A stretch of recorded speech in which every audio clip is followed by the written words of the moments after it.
Why are you here? That's what we want to talk about today.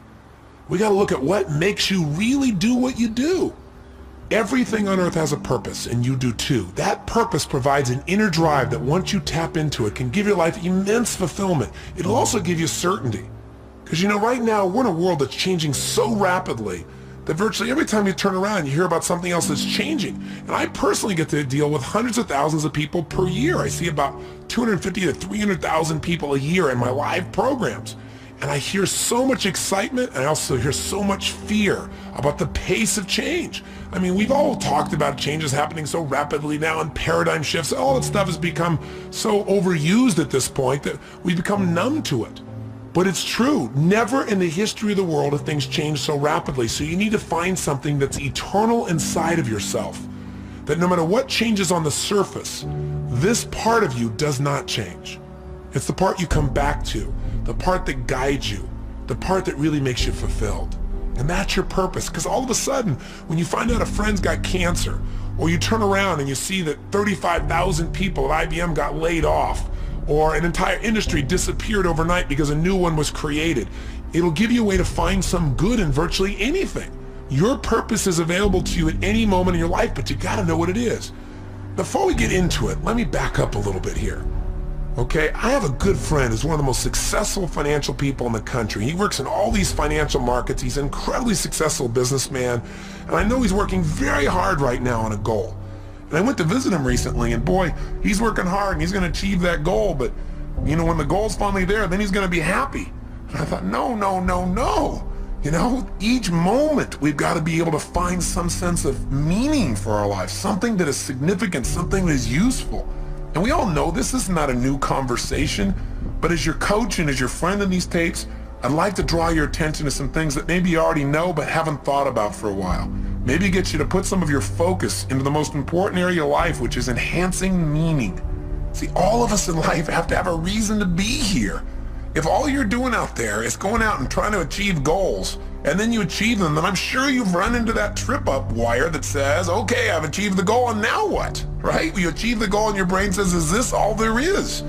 See, the purpose of a goal, as I've shared with you so many times, is not to achieve the goal. The purpose of the goal is what it makes of us as people, who we become. Ultimately, though, we have to have a sense that who we even have become has some kind of meaning. Without that, there's not a reason to live. There's not a reason to get up. There's not a reason to go out there and make it happen. What's really controlling this man's life is fear. When people say they're cynical or they're pessimistic, what they're really screaming out to you is, I'm scared out of my mind. I'm afraid to dream again. I'm afraid to think about what's possible. I'm afraid to really put myself on the line and say, I'm going to go for something. I'm going to stand for something. I'm going to put myself on the line in a relationship or my business or my vision to make a difference in the world. Because you know what? Maybe at one time this person did that. Maybe they tried it several times and it didn't work and they got pain and pain and pain. Pretty soon they didn't want the pain, so they stopped dreaming. They stopped envisioning. They stopped coming up with meaning. Instead, they try to keep themselves away from the pain by saying, well, there's no meaning in it all anyway. But unfortunately, that gives you the ultimate pain because it gives you a life without meaning. And no one can live a life that's fulfilled without a sense of meaning. See, we've been put here for a reason. The question is why? And the answer, I think, is different for every one of us. It's different for me than it is for you, and yet it's the same. Every one of us has been put here. Every one of us is unique and different and special. And I believe our Creator, if I may use the word God, if I may, God has put you here for a reason. The question is, what is it? God does not create things without a purpose. Everything on earth serves a purpose. Why are you here?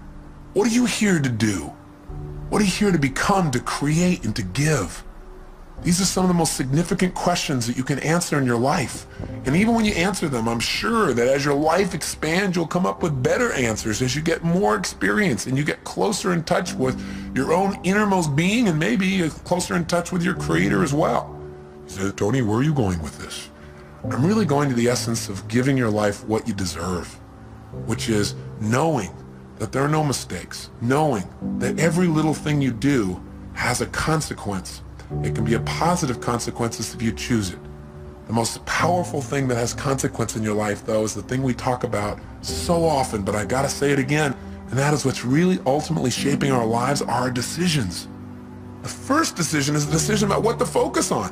Where your focus goes is going to determine how you think, how you feel, what you do, ultimately what your life turns out like, what you're able to contribute. The bottom line is we must find an empowering focus out of any situation. The second decision that shapes our life and the meaning of our lives are the decisions that we make about what something means. Meaning is ultimately something we determine. That's the exciting part about it, and that's the scary part about it. And the third decision, of course, is what are you going to do when something happens? See, so much of the fear that we see in life comes from the fact that most of us don't feel like we're in control. We're running around trying to control all the events of our lives. And every single one of us is going to experience multiple situations in our life, no matter how skillful we are, where we cannot control the event. Where it's just not something that we can control because we didn't initiate it. Anytime you're dealing with other people, this is going to happen. Anytime you're dealing with Mother Nature, this is going to happen. Most of us in life are so afraid something's going to happen that we can't control. Therefore, we're going to get pain, that we try to avoid those things we can't control.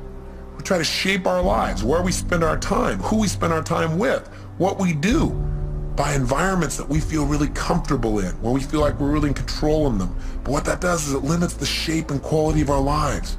We've got to be willing to put ourselves out there to discover what we're really capable of when we're put in environments when we don't know what to do, when we don't know what things mean, when we're not sure. It's in those environments that we grow the most. It's in those environments that we discover more of our true purpose as human beings. It's there that our character is shaped. You know, so many times we set goals or we have dreams or we have plans and we work our tail off and it doesn't come out the way we want. And a lot of people come out of those situations disillusioned or angry or resentful or frustrated. They look for someone to blame. But you know, sometimes I really truly believe that not getting your goal is part of the design. It's part of the game plan, causing you to dig inside and discover more of yourself, to really begin to use your real capacity as a human being, those traits that are within you that only expand when they're challenged, when demands are made upon them. You know, I truly believe that God is not so much interested in our convenience as he is in our character. You know, and I also believe that because something hasn't happened right away when you wanted it and designed it didn't work out, doesn't mean it's not going to happen. It's really a test of how committed are you. It's really a test designed to make you become more. God's delays are not God's denials, unless you give up, of course. If you don't do your part, then of course whatever you've envisioned will never come to be. But we have to be willing to continue to put ourselves forth and know that events will show up that we can't control. So let me ask you a question. You go, okay, I understand all this, Tony, but how do you ever have a sense of certainty in a world that's changing all the time, where you set goals, you do all the right things, and it still doesn't always turn out right? How do you live in a world where suddenly something can happen? It could take away your whole business, or, you know, a storm could come and take away your home, or some calamity could happen to your personal family, or a disease could hit, or someone could die. How do you deal with all that? And the answer is, you have to know the one thing you can control is not events. What you control is what things mean to you. And therein comes the secret to life. Because no matter what happens in your life, the meaning of what has happened is yours. You get to determine it as long as you're conscious and you don't allow the people around you to teach you what to think. And as long as you don't just go on automatic pilot and allow your nervous system to make up connections that are false. Let me give an example of what happens to people. Certainly by now you realize that what you do as a human being is primarily driven by your need to avoid pain and your desire for pleasure, right? But see, all of us have learned through life that certain things mean more pain than others. And so some people are driven by their fear, right? To experience the emotion of fear is the most incredible, painful thing they could ever imagine, so they'll do anything to avoid being in a fearful situation. Other people are driven by their desire to feel the sense of adventure. Obviously, they make decisions differently. They focus on different things in life. They can walk in the same room as someone who lives in fear and they're going to notice different things. They're going to want to sit in a different place. They're going to want to try a different kind of vacation than someone who's trying to focus on how to be secure. What drives you? Are you driven by guilt? Are you driven by your past? When we use the word driven, the word drive, it really means to guide, to control, or to direct something. So what's guiding you? What's controlling you? What's directing your behavior? What's directing your focus? What's directing the meaning you're pulling from your life? What is it? Is it your parents? Is it the competition you have with somebody else? Is it wanting to prove somebody wrong? Is it your desire to contribute? Is it your desire for joy or happiness? Or is it a sense of purpose that's driving you? A sense there's something out there for you to do. There's something you're designed to evolve into, to become, to share, to give, to create. You don't even know what it is, but you're willing to trust that each day more of it's going to come out. See, whatever drives you, that's what's shaping your life. And the challenge is that most of us never consciously decide what we're going to have drive our life. See, we're not stimulus response animals, but we can be stimulus response animals. Our nervous systems are designed to help us. They're designed to be a source of decision making. They're designed to help us very quickly when we have an experience, figure out what is the source of that pain so we can avoid it in the future. What is that source of that pleasure so we can have more of it in the future? But when we don't think things through, when we don't think things through in an empowering way, when we don't have faith that there's a higher meaning, we tend to settle like animals for the lowest meaning that we can find. Well, this is happening because I'm a bad person. This is happening because there's something wrong with me. This is happening because I'm just destined to fail. Or worse, very often in life, we don't even consciously think things through. Our nervous system just makes quick decisions. Hey, every moment you're alive, whenever you have a significant amount of pain, your brain says, hey, what is the source of this pain? And it uses 3 criteria, I'm sure you remember, to determine what the source of your pain is. It looks for something that is happening about the same time you're having the pain that is unique. Because after all, you weren't feeling pain a moment ago, you got pain now. What's unique about this situation? It looks for something that is recent. Something's happening about the same time you have the pain. And it also looks for something that is consistent, something that whenever you've had pain in the past, this has also been a factor in that situation. Let me tell you how these 3 criteria can help you. You go out one day when you're a child and you touch a hot stove. You feel some pain, you pull it back. Your brain says, okay, what was unique to that moment that gave me the pain? It looks around and says, this burner, right? It says, what was happening about the same time I felt the pain? I was touching this burner. And what's consistent about it? Well, maybe nothing until you do it again. After doing it 2 or 3 times, or maybe one time because it hurt enough, maybe one time is consistent. It's like when somebody says to you, you always do that. I don't always do that. Yes, you do. You always do it. I've done it one time. Yeah, but, well, that's always. Well, human beings can make a one time consistent if it's painful enough. So the bottom line is, what do you learn? Your nervous system learns you don't grab burners, right? You just don't do that. And so in the future, when you're trying to make a decision about what to focus on, what things mean and what to do, and you're going by a burner, one of the options is not to go grab that baby, just for fun. So as basic as this lesson is, we fail to realize that this simple system that assists us so much in making decisions because it helps us discover what is the source of our pain or our pleasure so we can avoid the pain, gain the pleasure in the future. This simple system can be misguided or misinterpret information. See, here's how it works. I'll give you an example. I was doing a date with Destiny only a couple weekends ago, and several people were having major challenges in their life. And one lady just couldn't get herself to really have any meaning in her life. And as I kept digging, the real problem that she had is she felt lonely because she felt disconnected, because she wanted to have someone she could share her life with. But she couldn't get herself to do that. Why would you guess someone couldn't get themselves to be able to share their life? Not hard to figure out, is it? Pain. Person obviously, as I guessed, had a painful relationship in the past, which she had. It was so painful that she'd linked up in her head that marriage, because she'd had a previous one that was painful, equals death. Well, that'd kind of keep you away from getting into a closer relationship, right? How did her brain do that? Well, she said she was in this relationship, it was so great, but after they got married, this man became physically abusive, verbally abusive.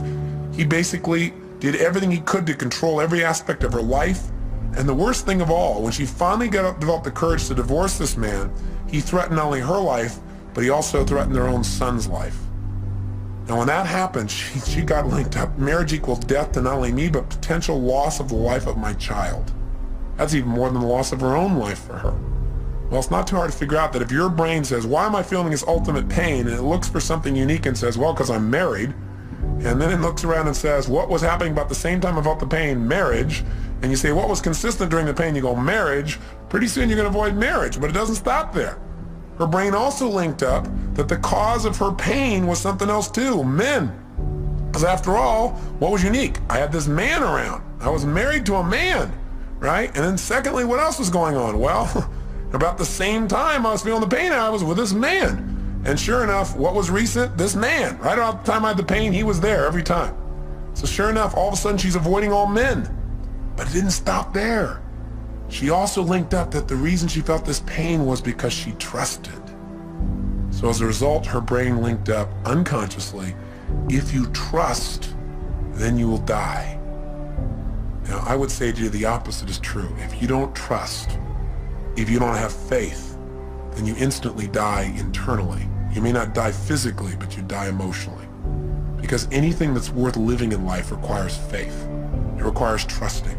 It requires knowing that you can get out of the chair and walk on this floor, and when you step out on the floor, you don't stop and have to analyze, can I do this? And you don't weigh everything and think about your weight and the structure of the floor and what's underneath it. You just trust. Otherwise, you'd be immobilized. You have to trust to drive a car. You have to have faith to enter a relationship. You have faith to start a business. You have to have faith when all of a sudden somebody at this company says these 35,000 people are gone. You have to have faith that if you're one of those 35,000, that there is a better plan for you and that you will now act on that faith and take action and find that better plan, that better solution for your life. You must have that. You lose trust, you lose meaning. When you lose meaning, you lose your life. Again, maybe not physically, but certainly emotionally. And when you lose it emotionally, the physical loss of life often is not that far behind. Medical researchers are now proving that the mind-body connection is not some psychobabble, but a physical reality, that the way we think and the way we feel about our lives affects us physically.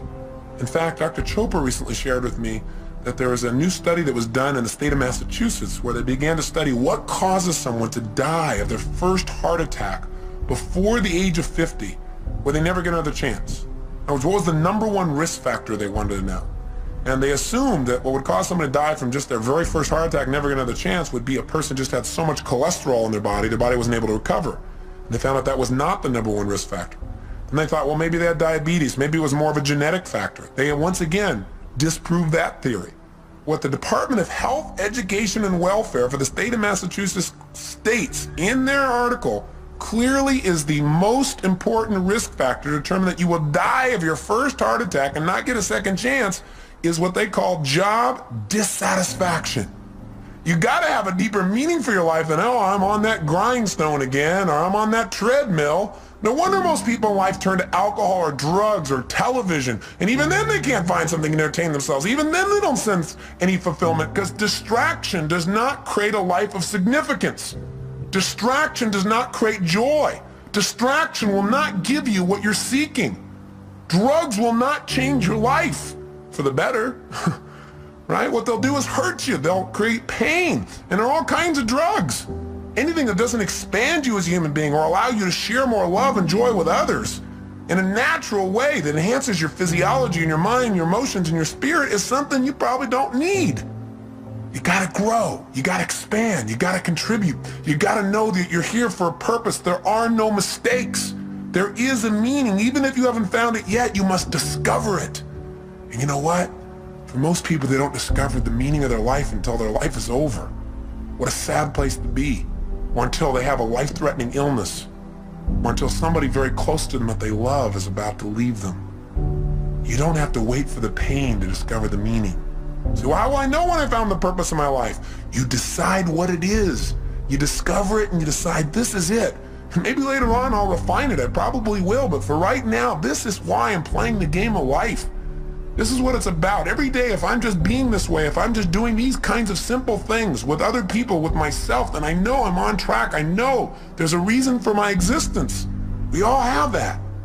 Now, I know you know the story of Viktor Frankl, right? The man who wrote Man's Search for Meaning. Here's a man who's in a Nazi concentration camp with pain everywhere around him, knowing at any moment he could be gassed or maybe spared. And if he was spared, he'd have the unique privilege of going out and taking the dead bodies out of those gas chambers, putting them in the big ovens. Talk about intense. And yet somehow in the midst of that pain, he found a deeper meaning. The meaning was that even though he was in pain in the moment, somehow, someday he would survive this and he would come to share the story so that this would never happen to other people in the future.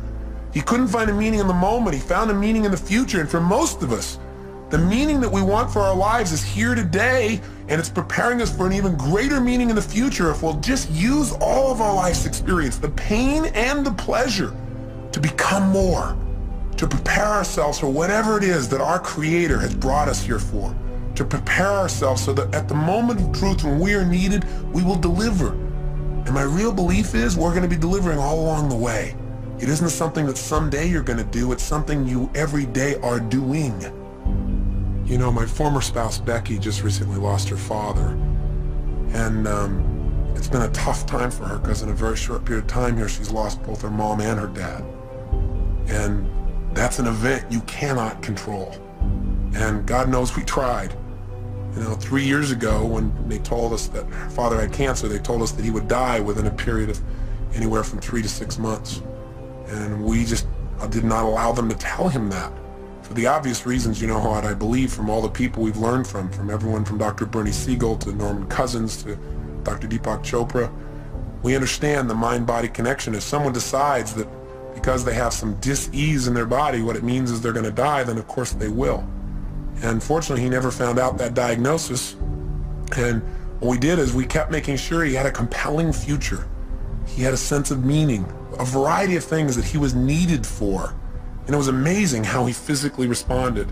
We had a trip scheduled for him to go to Fiji on, which he went on, and talked to him about how we needed his help with our resort there and helping some of the Fijians in the garden, because the garden for him created so much meaning in his life.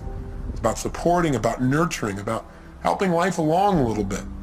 And so that he was excited about, and things we wanted to do with his grandkids. And so we kept giving him compelling futures, and sure enough, 3 months went by, he was healthy. 6 months went by, he was healthy. A year went by. And through a variety of interventions, pretty soon he seemed to be better, until just recently when we started getting phone calls from his neighbors. He lived up in a place called Rand, Colorado, a little town with 14 people in it that he's been a major part of for years and years. And they started calling us to tell us that they didn't think he could take care of himself anymore, so we flew out and brought him back here. And the first few days he was in phenomenal shape. It was like he was completely restored, being around the grandkids and being in the environment. He was all excited to share about things that happened in his little town of Rand that he helped to create there, about the calves that he helped to deliver, and about the planting season and how they're helping people through the winter and some of the stories they've been telling. And he was just totally alive. And we took him to doctors for a series of tests. They said they wanted to keep him overnight. The next day we called and I spoke to his main doctor, and he said it looks like he just has a form of meningitis. So he said that'll be really easily treatable and he should be okay. And he said, don't worry. He said, we're just going to do a series more tests because he's a bit dehydrated. He lives at an altitude of about 11,500 feet, and he's not drinking enough water. And he said, so, you know, we're going to run a couple more tests, he said, next day. He said, but I think he'll be fine. He said, I have to go out of town. He said, my, partner doctor will be working with him. So he said, I've passed on all the information. You can check in with him tomorrow. Well, the next day, Becky went to go see her dad, and I was out doing a seminar. And I got a phone call, and the phone call was that they'd done additional tests and that they'd found out that the cancer had spread throughout his spine and into his brain. And while it wasn't treatable before, when they told us 3 years ago, it's certainly not treatable now. And that they thought he would die within weeks.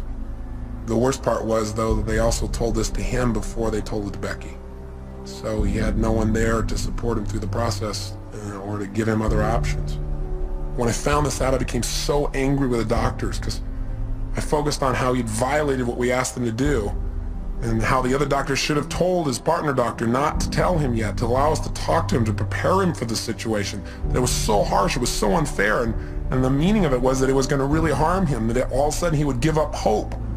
And what I wanted to do was lash out, and fortunately I didn't lash out. Instead, I started to focus on what's happening to Cecil, what can I do? So I went to go see him and talk to him, and it was unbelievable. He looked like he just aged 10 years in a day. Because what had happened is he had no future. There was no purpose in fighting the pain or trying to make things happen or, trying to tell stories or do anything, because after all, you're going to die anyway soon. And that was kind of the way he was interpreting it. And sure enough, no matter what we said, he just didn't seem to respond. He just seemed to go into a total stupor. And for the next day and a half or so, he just sat in a corner. And he really didn't say very much or communicate very much. He just said not to bother with him, that he was fine. But he didn't open up emotionally. And I just sat down with him and I cried, and I told him how much I loved him and how much Becky loved him and how he needed to share with us what he was really feeling, because holding that back wasn't protecting us from pain. We just felt separate from him. And that he could choose what this was going to mean for his life. The doctors had told us 3 years ago that he was going to die within a matter of months then. And here he was 3 years later. I said, what if you would have just sat around for 3 years in this little corner doing nothing because you thought you were going to die any day or any week? I said, that'd be pretty crazy, huh? And he started to laugh. I said, look at this. I said, you can't just sit off in this corner. Hey, you might die tomorrow. You might die in 6 weeks. You might die in 6 months. You might die in 6 years. You might die in 10 or 20 years and really screw these people's brains up. I said, it doesn't matter how long you're going to live. What's going to matter is how you're going to live while you're here. I said, you've lived an incredible life. In World War II, you were a pilot, you know? You were a businessman. Now you're this guy who's touching this little town up in Colorado where everybody knows you and cares about you and loves you because you love them. I said, you've raised these incredible kids. I said, you know, if you're going to go out in style. Go out because you decided to go out in an energy that you want to, where you really enjoy your life. Don't just shut down because somebody told you your life's over because you buy into it. Don't do it. And then he said, well, you know, Tony, he said, the truth is, I'm not afraid to die. And he said, everything you said is true. He said, you know, my life has been so rich. And he says, I feel like, you know, I've lived my purpose now.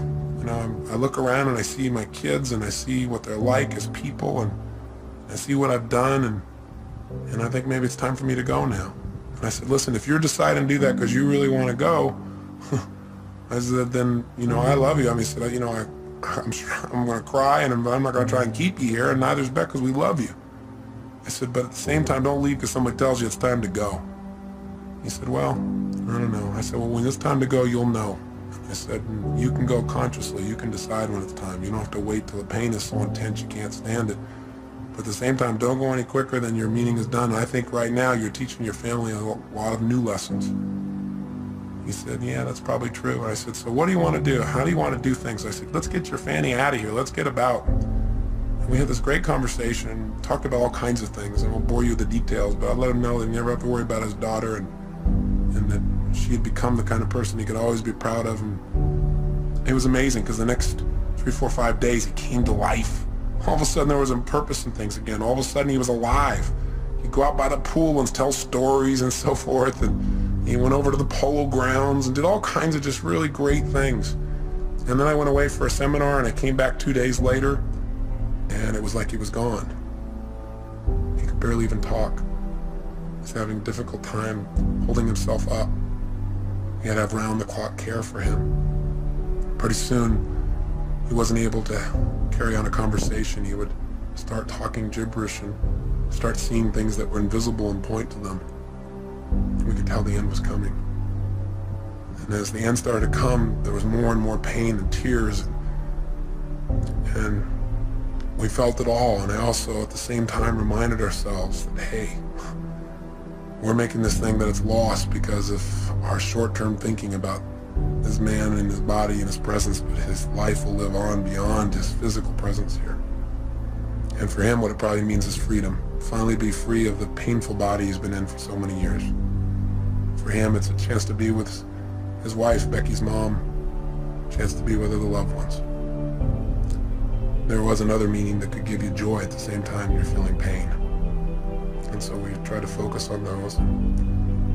Then one night I got home and all of a sudden I was called by the nurse. She told me that Becky's dad had just passed away. And I had to share it with Beck. And we cried and we talked. And at the same time she felt an incredible sense of peace for him. It's amazing how instantly how we felt could change just by changing what we focused on. From our loss to his gain, to the feeling of joy for him to be free. We couldn't control the event, but we could certainly direct our own minds by thinking beyond ourselves to something deeper, to a deeper meaning in life. I got back yesterday from going with Becky up to this little town in Rand, Colorado. It's a little town I'd never been to before, but Becky had been there many times. I got a chance to see where Cecil lived and the impact he had. He didn't really want a funeral. He never liked people who, quote, put on airs for anything. He was a simple man with simple values and a simple mission. And when I got there, I looked around and he never explicitly said what the mission of his life was, the purpose of his life. But in a town of 14 people, and we went out to this gravesite to put his body into the ground, and suddenly person after person started showing up. We knew all 14 people would be there because we knew he'd touched them all. They all loved him. He was the storyteller.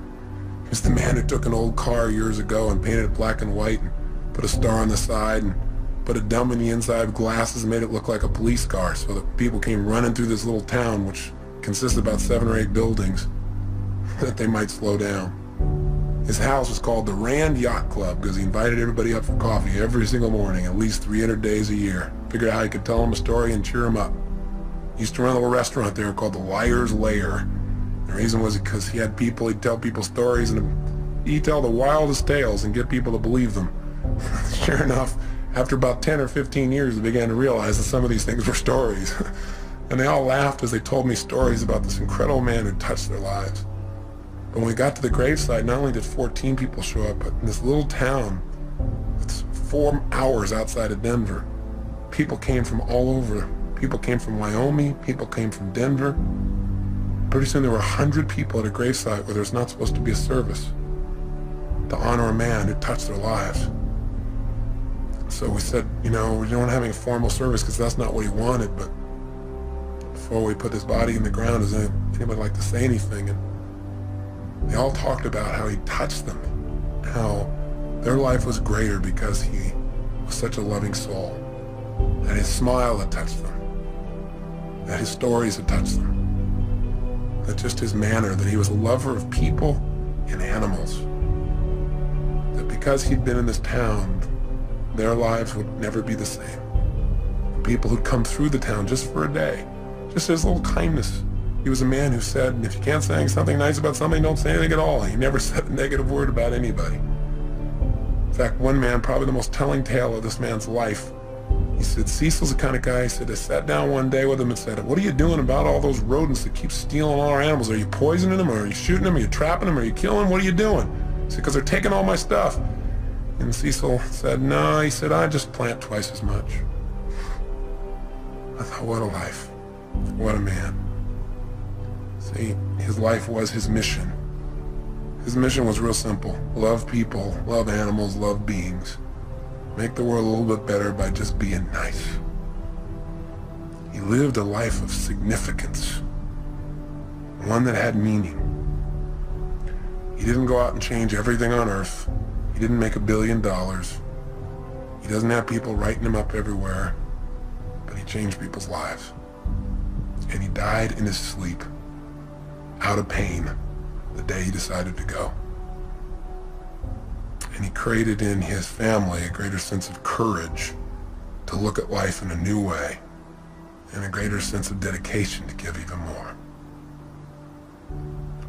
He added to our drive. He added to our commitment to be givers in life, as he was to any soul who had the privilege of coming across his path.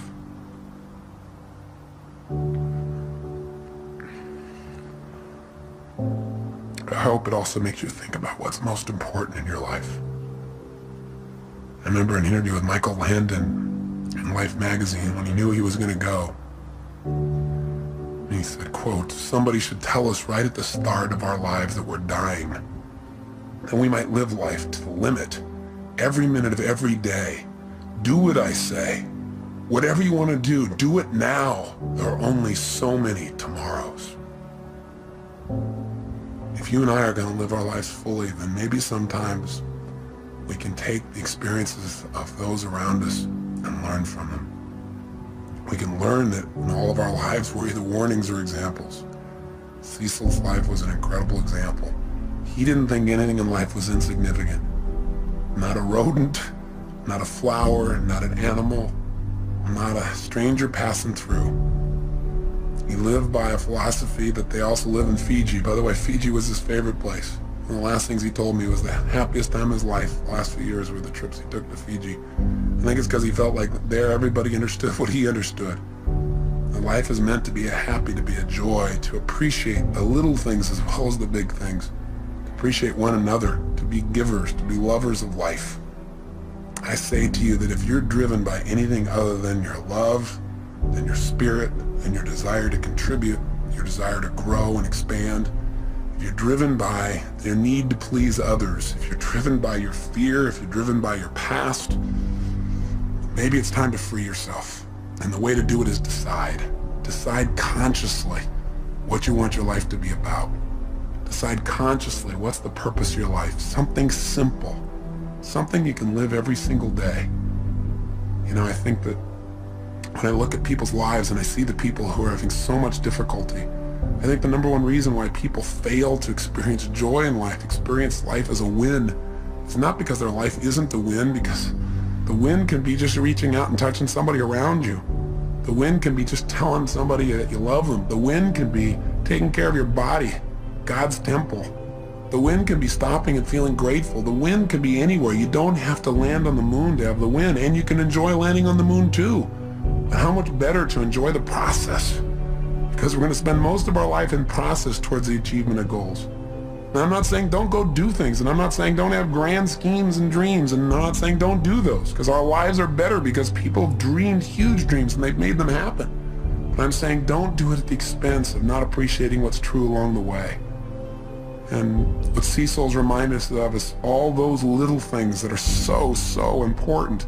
And we've always believed they're important. I feel like we've always lived that they're important, but I just want to redouble the effort. It's part of my commitment to him. And in his honor, I challenge you to do the same. I challenge you to hold yourself to a higher standard. I challenge you to realize that you're here for a purpose. There's something for you to do and be here for yourself and for others. You can't just do for others, not do for yourself, or you won't be here. So this is really designed to get you to ask yourself, are you being efficient or are you being effective in your life? There's a big difference. If you're being efficient, then what you're doing is you're doing things right. But if you're being effective, you're doing the right things. Are you doing the things that are going to give you the most joy in your life? Why are you doing what you're doing? And where is it taking you? You know, we all need to have what I call a code of conduct, a set of standards we hold ourselves to every day about how we're going to be as people, the kinds of states we're going to live in, because it's out of those states that we affect everyone around us. Just stop and think about what's most important. Think about why you're here. What's the purpose of your life? Step out of the moment and into eternity. Think about what's eternal when you're feeling insecure. Start to realize there is something inside of you that is never ending. That there's something inside of you that is unchangeable. And that's the part of you that knows what is right, what to do, and why you're here. So, you know, it may sound metaphysical, it may sound religious or spiritual, call it whatever you want. But know that the bottom line is that you are here for a reason, and that it's a special reason that only you know. And it may be that you haven't found it because you're looking for something huge. And it may be that you're living it right now, you're just not appreciating your purpose. Maybe what you're doing right now is your life purpose, this thing that you detest most. Or maybe what it is doing is giving you the challenge to really discover something within yourself that will allow you to give and be more. Because life is about two things, being and doing. How are you going to be as a human being? I mean, ultimately our destiny is who do we become as people, and what do you do? What do you contribute? That's what it's about. That's what gives us a sense of fulfillment. A life of significance is one of growth and contribution. It's one where you decide what your life's about. Simply, what are you here for? Are you here to live, to learn, to grow, to share, to love? What are you here for? I'm asking these questions. I'm hoping you're thinking, not just listening to me.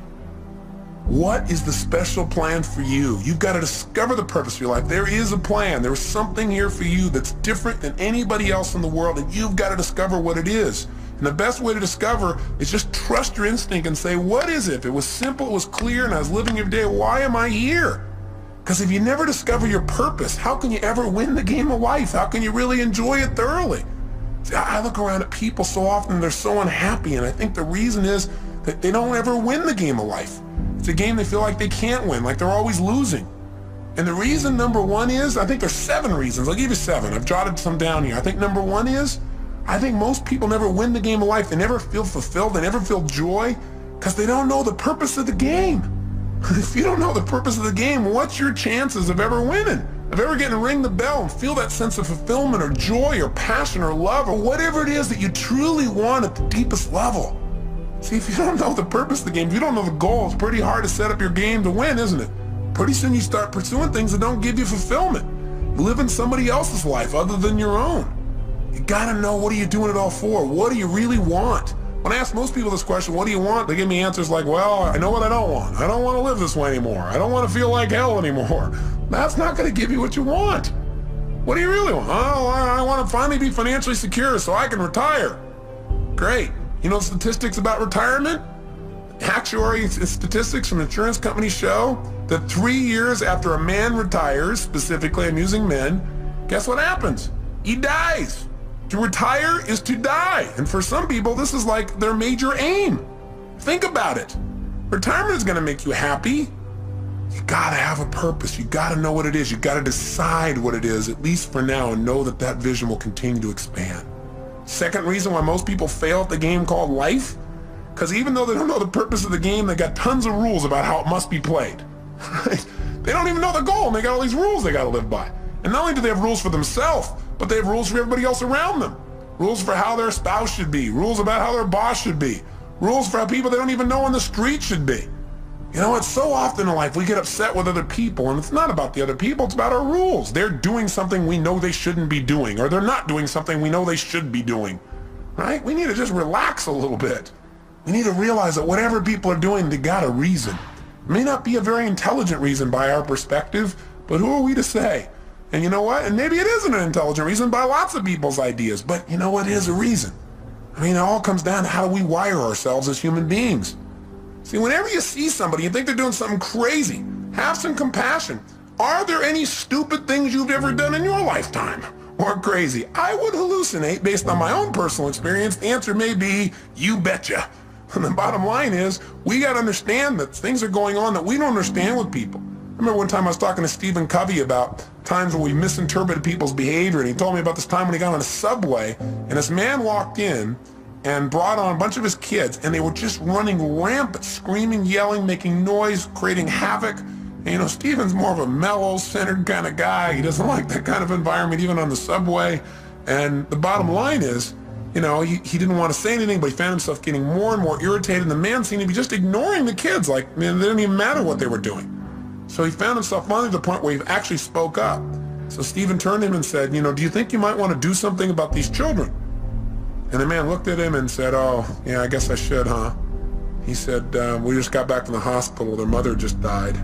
He said, I just don't think they know how to deal with it. He said, quite honestly, neither do I. Stephen said he felt like absolute garbage. And he said it made him from then on realize whatever's going on, there may be something else going on as well. It made him have compassion. It gave him fewer rules for other people in his life. Not a bad idea. But we were talking about people that don't succeed in life, and why don't they succeed? One, they don't know the purpose of the game. Two, they got tons of rules even though they don't have the purpose. How'd you like to be in a game, and you're trying to win, and you don't know the goal, and you got a zillion rules you got to live by? That'd be pretty frustrating, wouldn't it? Well, add step 3 to it. Here's the third reason people fail to win the game of life, and that is because their rules are in conflict.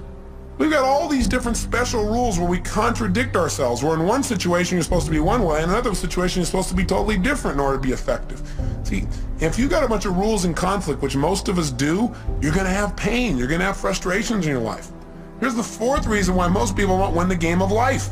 Because even when the person plays by the rules, they don't always win. In other words, you do everything right, you don't always get rewarded. You give your all, you put your heart and soul on the line, you do everything right, and still sometimes it rains on your parade. Sometimes, you know, a storm comes down and beats the death out of your crop. All of a sudden you're in the Midwest and the flood comes and destroys all you've worked on. You know, that kind of messes your brain a little bit. You start saying, hey, you know, why even try? There's no meaning to this. Everything I do is for naught. That's worthless. Not realizing there's a deeper meaning. There's a meaning beyond the moment. That what's happening in this life right now, this event you can't control, whether it's the loss of a father as Becky has gone through and a father-in-law as I have, or the loss of a business, or anything that seems to be a loss, is a gain if you ask yourself, how can I use this? What else can this mean? If I can't use it today, how will I use this someday? How can I turn this into opportunity? How can I make myself more? How can I use this pain to sculpt my soul? What can I do right now to move myself forward? These are the kinds of questions that will support you instead of woe is me, why'd this have to happen? You'll never get an answer to those. Those questions will leave you in an endless loop. Here's the fifth reason why most people fail in the game called life. Sometimes you break the rules and you win. Oh my gosh, you do something you know isn't right. You do something you know you shouldn't do, something that's against your own values, against your own way of doing things, and you get pleasure. And your brain goes, hey, maybe there's some new rules out here. Maybe I don't have to live by these rules. After all, when I worked my butt off and did everything right and held myself to this high standard, I got pain, I break the rule, and I got pleasure. Maybe this is how it's really wired. Maybe I ought to just take a look at life being this way. You know what it does? It takes you away from your higher purpose. It takes you away from what's most important in your life. And while you might get pleasure in the short term, you give up that sense of dignity within yourself that says you're doing the right thing. That's what causes more people to fail in life than I think almost anything else, because the ultimate pleasure in life requires sometimes short-term pain to get to it. And that ultimate pleasure is who you become, what you contribute, and the experience of life that you have because of that growth and contribution.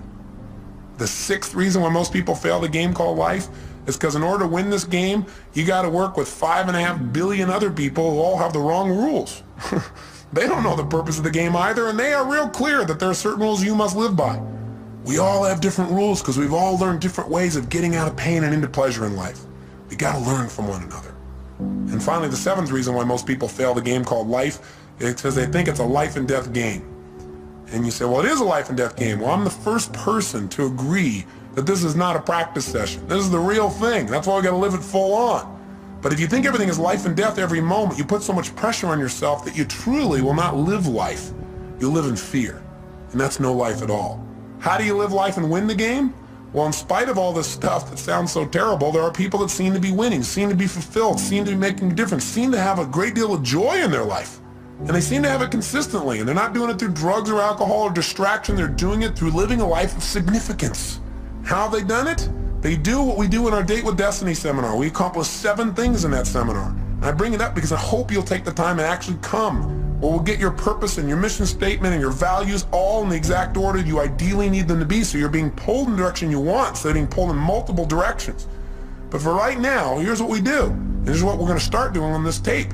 It's the first thing these people have who succeed or are fulfilled is they've decided what the purpose of the game is, at least for right now.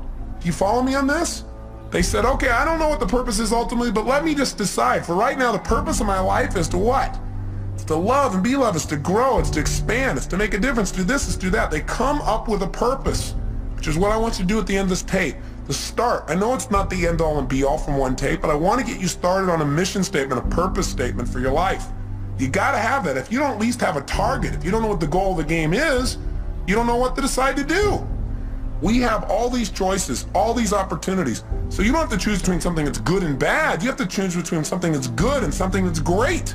But if you don't know what your purpose is, if you don't know what you value most in life, you can't make an easy decision. All decision making is value clarification. See, if you don't know where you're going, then you can get there by any road. You're not going to know the difference. You know, everything looks like a great opportunity. One of the biggest challenges in life is choosing. Focusing your life, deciding what to spend your time on, what to spend your energy on. Having a clear purpose allows you to do that. The second thing you want to do to make your life work, and those who succeed do this, is they have fewer rules. The more rules you have about how people have to be and how life has to be for you to be happy, the less happy you're going to be. See, you know, the happiest people, those people say, you know, every day above ground is a great day. The happiest people are people who find joy in a smile, joy in adventure, joy in a simple action. So if you can find joy in that area, then all the big things are just a big bonus for you in your life. So when you find yourself starting to react to something that someone else has done, then you might want to ask yourself, how significant is this really, right? Is this so bad? Is it okay for this person to have a different opinion, a different view, a different feeling than me in this area? And in most cases, you might say, yeah, it is. What would you have to believe in order to be upset? That everybody has to live by your rules? Well, maybe in some areas that's real important. Maybe some other areas it's not as significant. You can just let go of it and have a lot less pain. The third thing that people who win the game of life seem to have in common is they've made their rules consistent. They found the conflicts in their life, and when they find them, they've been honest with themselves and say, this is a total contradiction of what I normally believe in other areas. No more, this is not how I'm going to live my life. Fourth thing these people do that make them succeed is they give themselves pleasure whenever they win, even when the world doesn't. This is really important. You got to realize that sometimes you'll do everything right and you won't get acknowledged. So what? Acknowledge yourself. You got to catch yourself doing little things right and give yourself the pleasure you deserve. After all, if somebody else tells you, hey, great job, and that makes you feel good, It's not them saying great job that makes you feel good. It's when they say great job, you stop and say, that means I get to feel good. And you send a little neurotransmitter that allows yourself to feel the pleasure feeling in your body. Why not just give it to yourself so that you keep yourself on track, so you're always reinforcing good behaviors, excellent behaviors, commitments to your highest values. Fifth thing these people have in common is when they screw up, when they don't do things right, when they violate their own values, when they violate their own sense of purpose in life, they give themselves a short burst of pain. They say, hey, this is not who I am. I stand for more. They don't wait for the world to have to give them pain. That's why they're on track. The sixth thing that these people that win have in common is that they know that everybody in life has different rules. And so when they get in a relationship with people, they know they've got to have other people in their life to help succeed in a particular area. They try to find out their rules. Because if you know what's most important to people, if you know what their rules for life are, what their musts are in life, it's a lot easier. And lastly, people who succeed in life, they've learned that life has a purpose, but they also at the same time don't take life too seriously. They don't take themselves too seriously. What's that old funny metaphor? Why do angels fly? Because they take themselves lightly. Right? The bottom line is we've got to look at life in a different way. Now, with all this conversation we've had here about purpose, what are you and I going to do right now so that you have a greater sense of meaning? Well, one is, I don't need you to just go out and create this grandiose purpose and write pages and pages and pages. I think that the simplest things can be the most powerful things. So if you can now, close your eyes and think about what you want to be when you were going to grow up. Go back to a time when you're 5, 6, 7, 8, 9, 10 years old. What'd you want to be back then? What'd you want to do? Who were your role models? And why did you want to be that? Think about it just for a second in your head as I'm saying this. You might want to write a few of these things down. In fact, pretty soon you're definitely going to want to write things down. So it might be good to stop the tape right here and just think about what your purpose is and pull out a piece of paper and a pen or a little computer and let's work together on this for a second. What were some of the things you wanted to be when you were growing up? When you were a little kid? I remember one of the first things I wanted to be was an archaeologist. Now, whatever you wanted to be, here's the question I want to ask you. Why did you want to be that? In other words, what was the feeling you were hoping to get from that? What were the sensations? What were you wanting to be and do? What were you wanting to get from that? And when I think back and I think about what I really want to be as an archaeologist is I wanted to discover things. I mean, that was the biggest thing. I wanted to discover things that had not been discovered before, something new, something unique, something different. And I wanted to share that with people. I wanted to be a person who went out and discovered and then shared that discovery with others. And you know what's interesting? I'm doing that today. I'm just not sticking my head in the sand and doing it. I'm doing it by sticking my head in other people's brains and find out what makes them tick and find out what makes me tick and then sharing some of that. But that feeling, that same feeling that I wanted then, I found a way to do it today in a new way. And so I challenge you to think about what was it you really wanted from that. Then think of something else you wanted to be when you're growing up. I wanted to also be a police artist later on. Remember that? You know, those guys that draw those pictures, you know, and show people and catch the bad guys. And why did I want to do that? What did I want to get from that? Oh gosh, thought about it. I said, well, I wanted to create. I wanted to be creative, and I wanted to help people. I wanted to help people do the right things. I wanted to keep people out of their pain. I wanted to catch the bad guys, but most importantly, I wanted to create and help people. Well, guess what? I found a way to do that today, different than I originally thought, but the same purpose is there. Now, maybe it's not the same purpose for you for all the things you want to do. Maybe they have a common thread, or maybe they're different threads that are important. What else did you want to be when you're growing up, and why did you want it? What feelings did you hope it would give you? What did you hope would come from it? Think for a second. I'll give you another one of mine while you're thinking, try and trigger you. What else I want to do? Well, I wanted to definitely be a rock star. I wanted to be able to entertain people, to change their emotional states, to use my voice and my face and my body to give people more passion in their lives. And now I've found another way to do that. Plus, I get to work with some of these people. The other day, I got a chance to go to the Aerosmith concert. I kind of grew up listening to those guys. And I found out that Steven Tyler and some of these guys are fans of mine as well. Went backstage and I met Tim Collins, who's their manager, and he told me a phenomenal story. He said that years ago in the early 80s, when Aerosmith was in really bad shape, the guys were hooked on heroin and they were losing everything financially and the group had broken up, that he decided he was going to turn it around, and he read 2 books, Think and Grow Rich and a little book called Unlimited Power. And he said that what he learned there gave him the inspiration and some of the tools and strategies to get himself off heroin and coke. And then he did a group intervention and helped the other guys do the same. And these guys are now on a mission. They're totally clean. They're Evian water drinking guys that are out there sharing their rock and roll and their message and they're doing it healthfully. I got a chance to meet Steven Tyler, who's just an incredible guy. I mean, these guys have been touring for 23 years, giving their all passionately every day. I feel like they're brothers, and it was really interesting because he said, you know, I watch you on TV all the time. I feel like we're walking the same path, you know? And he said, I listen to your tapes. He said, we really have the same mission. He said, you know, do you think you'd get together with us and do a gig for us? I said, what do you mean? He said, well, like, you know, the guys on the weekend. Could you maybe like do your gig for us so we could all participate on the weekend? As they're laughing, I pinched myself. I said, oh, cool. Now I get to do a gig for Aerosmith. I'm not out there rock and rolling, but sort of I am. I'm working with the rock and rollers, so it's fun. So my point is, maybe you're not doing what you originally envisioned, but maybe you'll find a way to do it even better if you have some faith. Maybe if you keep developing yourself and you know at least the emotion you want, the contribution you want to create, you'll find a better way. Most importantly, before you can find the way, you got to know the essence of what it is you really want. What is that purpose? That's what I'm really asking you about. Now, with your eyes closed again, think about a situation in your life when you felt like you're really on a roll. You know the kind of situation I'm talking about, where you just felt incredibly good, had great feelings, where things were just flowing, things were effortless. When you thought to yourself, wow, I love this. This is what life's about. I love, this is it. This is what life is really about. Can you remember a time like that in your life at any age, young or old, where you really felt like you're in that flow? You thought, this is it, this is what life's about. Think of a situation like that right now. Remember that time. Step back into your mind, back into your body like you were then. And look through your own eyes as you were then when you felt like this is what life's about, and see what you saw. Hear what you heard. What were you doing? What were you feeling? What were the states you were in? What were you experiencing? Yeah, think about it. And tell me, what is it? And was there anything in common with this, with some of the other things you wanted to have in your life, the feelings you wanted to have? Maybe you wanted to grow or create or contribute or discover or expand or challenge. What is it? Love. What were the feelings and what were you doing? And then when you get a sense of what that was, then think about this. Think of another situation in your life. Think of a second one when you felt like you were on a roll. At some other point in your life, when things were flowing, when you felt this is it, this is what life's about, I love this. Think of another time like that and step into that situation as well. Step into it right now. As you step in that situation, look around, see what you saw then, hear what you heard then, feel what you were feeling then. What was happening in that moment?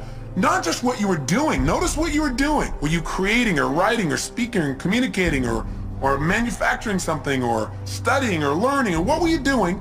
But also, how were you feeling? What were the states you're in? And what were you doing for others if they were involved? Were other people involved? What was the process? How were you being and what were you doing? Feel it in your body. Is there anything that is similar between this and the last experience? Or anything about this that's similar between this and the feelings that you wanted from those things you wanted to be when you were going to grow up? That's it. Notice it and capture not only the idea of this, but the feeling as well.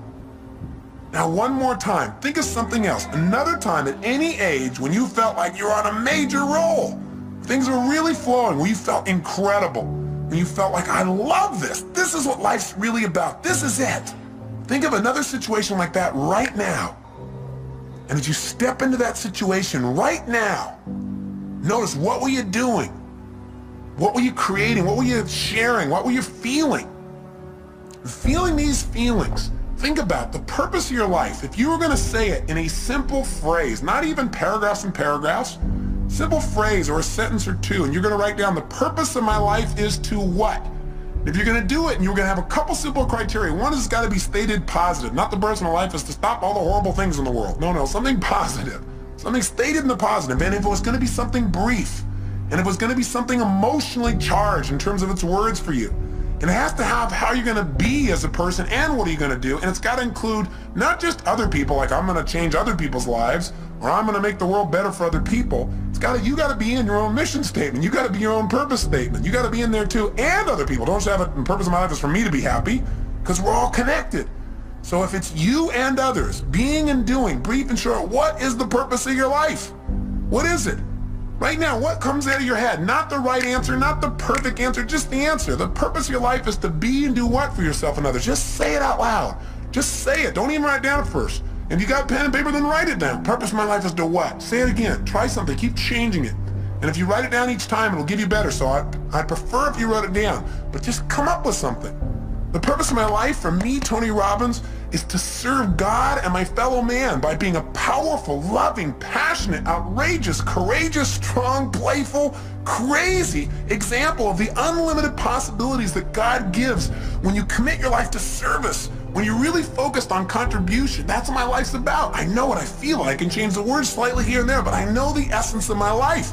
And you've got to know what that is for you. That is what will help you to make the decisions. That'll give you the motivation to get up early and stay up late. That'll make you connect with people in a way you've never connected before, but you got to know what it is. And it's got to be more than just you. You and others got to be brief. It's got to be emotional. It's got to be intense. So go do it right now. Turn off the tape and just start writing like crazy. What is the purpose of your life? And when you write something, write another thing. Cross it out and write another one. And keep writing it better and better until you got something you like, then to turn the tape back on. Go for it. Do it now. The purpose of your life is to what? You did turn this tape off, didn't you? You're not just sitting there thinking, come on, if you write it out, it'll be better with more precision. Turn it off. And if you're on your way back, then just ignore the last sentence. Welcome back. Now, do you got something you really like? I hope so. Now, I know it's not the end all and be all, and it better not be perfect, or I'm going to come through this tape and grab you. Your job is not to be perfect. It's to be excellent. Perfection can never really be achieved anyway. If you're truly a perfectionist, then it's never perfect. But it's getting better all the time. So what is the purpose of your life? And how does it feel when you think about this is the purpose of my life? And let me give you one other criteria. Did you write it so you can only achieve it once you die? If so, change it. Because we don't want you to have to die to achieve your purpose, which is what some people have. It should be something you can experience every day. You know, whatever you do. Whether you're just sitting at the lunch counter, you're walking through a grocery store, you're going and conducting your business, I don't care what it is. It should be something you can feel. And you got to find what that is for you. And how to language that, at least for now, so you know the goal of the game. With that, your life takes on a whole nother dimension. So as you go out over the next month, try something. Take this purpose statement and keep it in front of you. Put it in the system you use for managing your time and keeping your to-do list. Put it up on the wall nearby. And as you look at it each day, don't just write it and forget about it. Think about each day, how can I live my purpose more? And when you go to make a decision about doing something, and you're not sure why you're doing it, you can always go back to your purpose.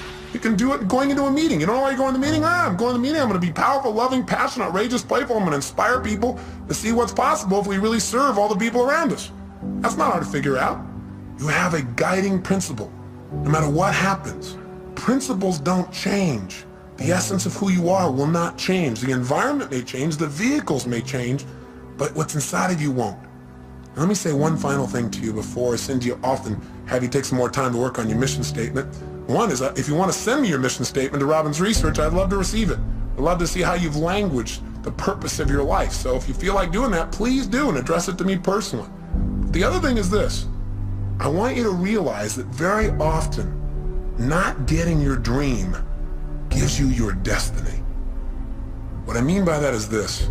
So often, as I said when we started this tape, people set up a goal or a dream and they don't get it, and then they feel so disappointed, so frustrated, sometimes resentful towards others or to their creator or towards themselves for not accomplishing or achieving it. But the truth of the matter is, whenever something happens, you must find an empowering meaning. You must ask yourself, how can I use this? If this was to serve a higher purpose in my life, how would I use it to serve a higher purpose? If this was going to make me into somebody more, how would I use it to make me more? And very often in life, if you really look back on your life, the worst situations in your life have been the best.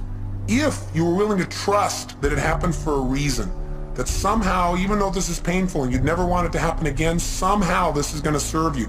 Maybe you were hurt by someone or some situation, but because of that, your kids will never be hurt the same way you did when you were a child. Or maybe you went through some tough time, but because of that, you'd be able to help somebody else so they won't have to go through the same pain you did. Maybe the pain made you make a new decision and send you in a brand new direction that brought you to this destiny. I really, truly believe in my heart of hearts that if we're willing to trust and have faith and look for answers and actively pursue them, that every human experience supports us, even those that are painful.